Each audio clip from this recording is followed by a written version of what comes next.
Now, let's talk about the last type of authentication, type 3, that can also be called something you are, biometrics, or realistic authentication. And I do think it is important that you understand the different names for all of these. Because on the exam, you might see something about authentication and you see realistic. Well, then you know it is type 3. And type 3 is your fingerprint, your iris, your retina, your face geometry, ear geometry, hand geometry. And just like with type 1 and 2, we use this to prove that someone are who they say they are. I am Thor. Okay, prove it. Well, here's my fingerprint. Okay, that is Thor's fingerprint. You must be Thor. With all type 3 authentication, it is something that is unique to you.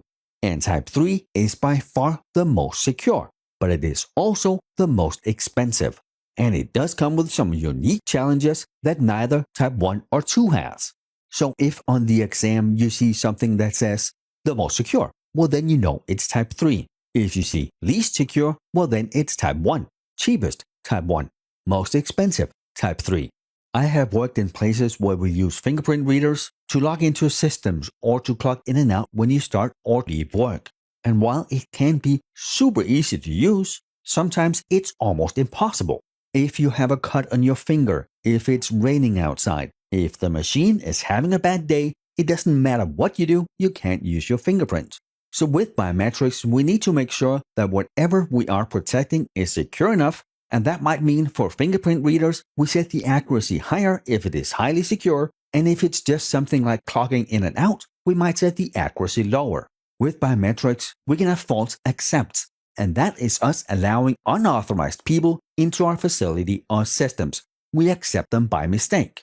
It is a false accept, and we can get that if we set the settings too low or if the engine behind it is poorly designed. I remember at some point there was an iPhone, and 5 completely different people could open it because it thought they were the same person. Poor design. With fingerprints, we can say it needs to be a 70% match for using your timestamp whenever you clock in when your shift starts and clock out when it ends, but maybe you need 95% to access critical information. So the false accepts are obviously bad. That's us accepting the wrong people. False rejects are us rejecting the right people. Not as bad in most cases. That's me trying to clock in and it doesn't recognize my fingerprint. It happens. Now, if it happens too often with too many people, maybe we need to lower the threshold. So you can see type 3 is more error prone. There's more chance of not letting the right people in or letting the wrong people in if we don't have it set right. When we talk about type 3 authentication, most often we're going to talk about physiological characteristics, but in some cases we can also talk about behavioral characteristics. Our physiological characteristics are the ones we covered already, and they should stay the same unless a traumatic event occurs. Those are your fingerprints, the veins in your palm, your DNA, your hand geometry, your iris, your ear geometry. And yes, I know when men get older, sometimes their ears grow, but the constellation of the bones in the ear actually stay the same. Now, I don't really know anywhere where we use ear geometry to authenticate, but I guess that's beside the point. If we wanted to, we could. Behavioral characteristics, on the other hand, can change over time. They will most often revert back to your baseline, but they don't have to. And behavioral is how you type on a keyboard, how you walk, your signature, your voice, how you unlock your phone. All that can be used to authenticate you actually are who you say you are. Again, not super commonly used, but in some high security environments, they can have a place. There may also be good reasons why we choose not to implement Type 3 authentications or biometrics. First off, it's much more expensive. It needs a lot more tweaking than Type 1 and Type 2, and there are some privacy concerns. So I obviously don't know the privacy laws for the entire world, but I know that in the US and in Europe, you can through biometrics learn things that will violate your employees' privacy. Certain fingerprint patterns are related to chromosomal diseases. Some iris patterns can reveal genetic sex. Retinal scan can show if you're pregnant or have diabetes. Hand vein patterns can show if you have vascular diseases. And most of our behavioral biometrics can reveal neurological diseases. There are many more, but these are just some examples. So for us as IT security professionals, what that really means is we need to capture enough to make sure that we prove this person is who they say they are, But we also need to make sure that we don't capture anything else. We have the exact same privacy issues that we would with regular data. While we might want to gather a ton of data, we may not legally be allowed to. Now, for the other big issue with biometrics or Type 3 authentication, we can't reissue them. If you lose your password, your passport, your ID card, I can give you a new one.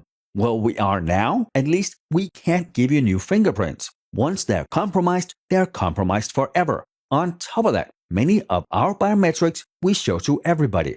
With today's technology, it's relatively simple to take a 3D picture of someone's face, print it out, the same with fingerprints, ears, or hands. You only need so many pictures of someone's face to print it out in 3D. Or on social media, people hold their fingers up in a V sign for victory or peace, and since most phones have such high resolution, it's possible to see people's fingerprints. So biometrics are super awesome because they are more secure. But once they're lost, what do? I mean, we see so many breaches every single day. Oh, we lost 10,000 records. We lost 1 million passwords. We lost this many ID cards. Not really a problem. We reissue them. But we just can't with biometrics. The Office of U.S. Personnel Management got hacked and lost 5.6 million federal employees' fingerprints, meaning all those 5.6 million people are now compromised forever. And really, that should maybe make us question the huge banks of biometric information that's being kept. The FBI has a database of 52 million facial images. Homeland Security and Border Control in the US are working on adding the iris scans and fingerprints of 170 million foreigners into the FBI database. Now imagine when one of those databases gets compromised. It gets hacked, the information is out. There's just no repairing that. Now let's pretend that database gets hacked. If we combine that with the data from the Equifax breach, and then we add the consulting company that had the voting records of 180 million Americans, if we combine all those three, now you have someone's name, social security number, credit card history, home address, voting affiliation, race, color, closest relative, fingerprint, iris, and with that you can do a tremendous amount of damage. So Type 3, amazing, awesome, but comes with some very unique security concerns.